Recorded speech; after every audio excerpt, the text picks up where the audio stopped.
तो चलिए सीधे यहाँ से आपको ले चलते हैं राजस्थान विधानसभा की ओर, जहां पर कांग्रेस प्रदेश अध्यक्ष गोविंद सिंह डोटासरा बोल रहे हैं। क्या कुछ कह रहे हैं आप भी सुनिए। फ्यूल चार्ज होता है तो कहीं दूसरी जगह चला जाता है, वो दूसरी जगह नहीं मिलता है, कभी व्हाट्सएप से बात करता है, कभी कैसे करता है, तो बंदी लेता था। तो इसने देखा कि जो मेरे राडार में नहीं आ रहे हैं उन लोगों को मुझे तो यहाँ से निकालना है, यहाँ मैं इसके बहाने भ्रष्टाचार करता रहूं, इस मंशा के साथ में उन्होंने किया। लेकिन चूंकि सरकार के समक्ष ये लोग बाग आए कि साहब हमें इस तरीके से किया, ऑपरेशन सिंदूर रुक गया है, और ऑपरेशन सिंदूर रुक गया इसलिए अन्य विभागों ने भी कार्मिकों को वापस बुला लिया, हमें भी बुलाएगा।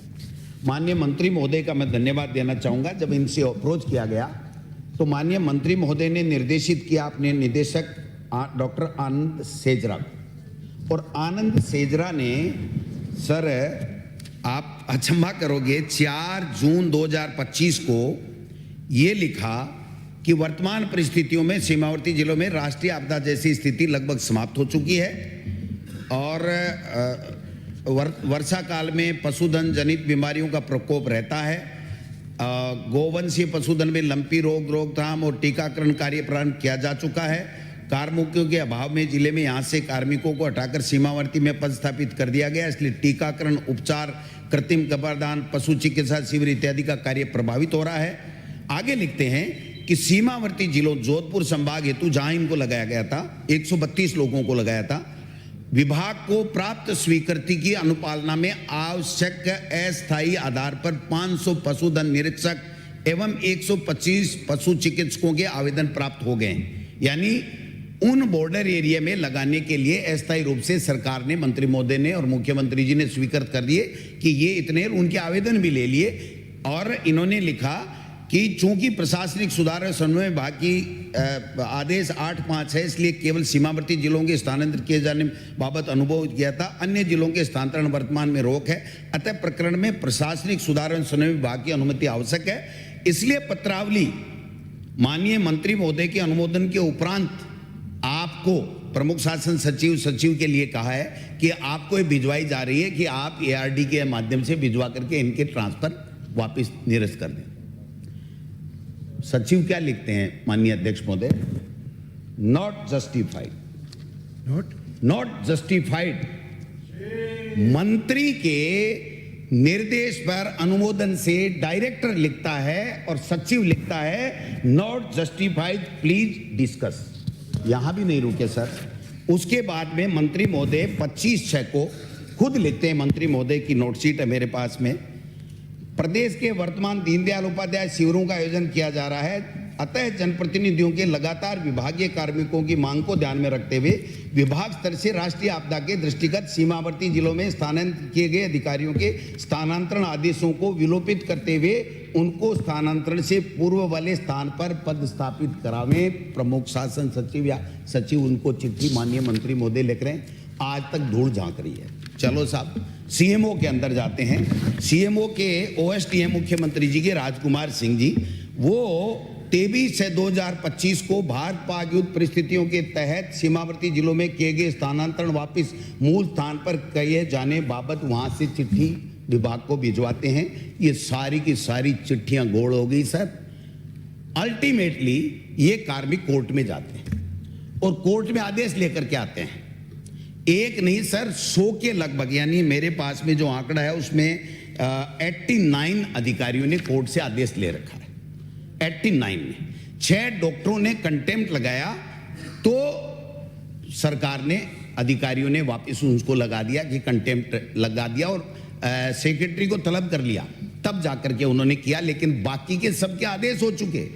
DB के अंदर इन्होंने अपील की, अपील को वापस विड्रॉ कर लिया। लेकिन चूंकि, और क्यों नहीं कर रहे हैं सर, मैं बता दूं, सीकर में ये जो दीपक अग्रवाल जो भ्रष्टाचार करता था, तो इसने राजेंद्र मुआज जिसका ट्रांसफर कर दिया था, उसमें से एक व्यक्ति है जिनका ट्रांसफर किया।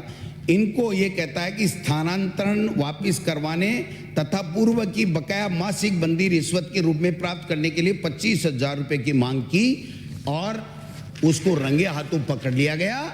और रंगे हाथों पकड़ने के बाद में उसको 135/25 की FIR भ्रष्टाचार निरोधक विभाग, यानी जिन लोगों की उसने सूची भेजी जिनसे पैसे मांग रहा है, मंत्री कह रहा है कर दो वापिस से, ऑपरेशन सिंदूर कह रहा है, सेक्रेटरी एक इतना बड़ा हो गया कि उन्होंने कोर्ट के अंदर जाने को, एक और देखो साहब, कोर्ट के जाने की भी बात नहीं है, कोर्ट ने आदेश कर रखा है कि सीकर में कर्मचारियों को हाईकोर्ट में डिक्लेयर उसके नोटिस जारी कर कहा कि विभाग को खाली रखना है।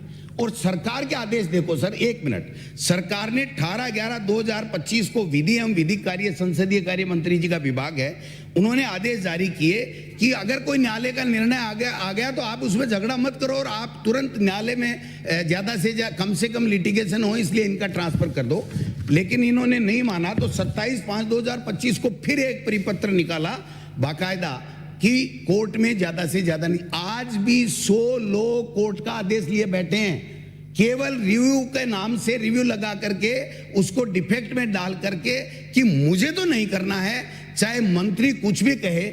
मैं मंत्री महोदय आपसे पूछना चाहता हूं कि इन लोगों को पहले तो आपने वहां भेजा, उस टाइम तो हमें गर्व से सीना छोड़ा हुआ कि भाई हमारे कार्मिक जाकर के वहां ऑपरेशन सिंदूर में हमारी देश की रक्षा करेंगे, दुश्मन से लोहा लेंगे।